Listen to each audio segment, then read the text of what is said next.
Aujourd'hui, je suis super content d'être là, encore plus que d'habitude je crois, parce que je kiffe cette histoire. Elle est juste vraiment insolite. Je sais pas si elle est 100% vraie, mais faut quand même que je vous la raconte. Oh, donc d'habitude t'aimes pas faire les vidéos. Bah si, d'habitude j'aime bien aussi, mais là encore plus quoi. Ouais, c'est ça, il aime pas faire les vidéos.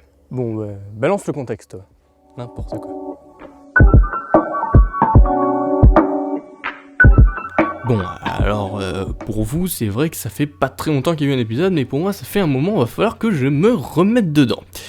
Bon, je sais pas en plus de quoi je vais parler, parce que l'autre il raconte tout le contexte déjà dans sa vidéo.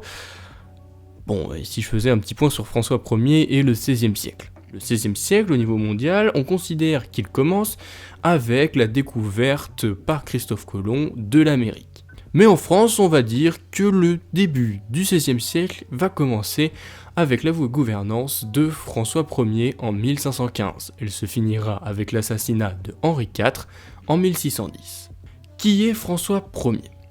François Ier est vainqueur à Marignan. Il fait alors découvrir à la France la Renaissance à l'italienne. En 1525, François Ier est battu et se fait prisonnier. En 1526, il va y avoir le traité de Madrid pour qu'il puisse sortir. Il est signé par François Ier et l'empereur Charles V. La Renaissance à la française va prendre une place de plus en plus importante durant son règne, principalement avec les guerres d'Italie. Le règne de François Ier se terminera en 1547. Aujourd'hui, l'histoire que je vais vous raconter, c'est celle de Rabelais. Et Rabelais, je vous le dis d'emblée, c'est pas n'importe qui. Il est tout d'abord écrivain, prêtre et aussi médecin. Mais en plus de ça, là, il est envoyé pour transmettre un message au roi de France qui est à l'époque François Ier. Rabelais doit donc faire le trajet de son point B jusqu'à Paris, sauf que cette distance est assez immense et à l'époque, je vous le dis tout de suite, il n'y avait pas de jet privé. Oui, je sais, la surprise est assez grande. Le trajet coûte vachement cher, toutes les nuits il doit dormir dans une auberge et à un moment, le problème c'est que Rabelais il n'est pas ultra riche et qu'il va finir par être complètement fauché.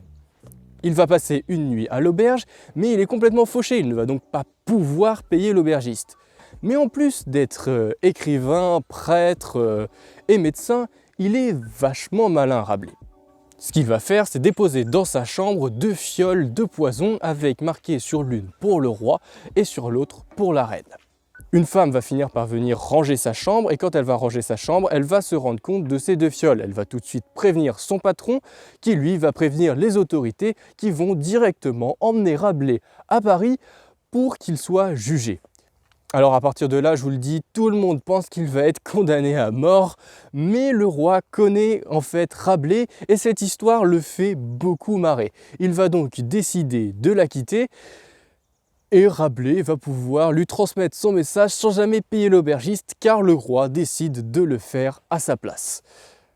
Voilà comment Rabelais s'en est sorti, c'est quand même un petit malin.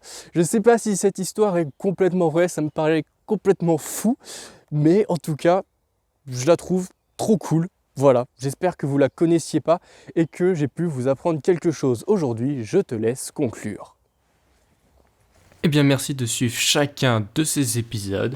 Nous, ça nous fait toujours plaisir de les faire. Si jamais vous venez juste de découvrir, n'hésitez pas à vous abonner. Et puis partagez la vidéo, mettez un pouce bleu et à la semaine prochaine.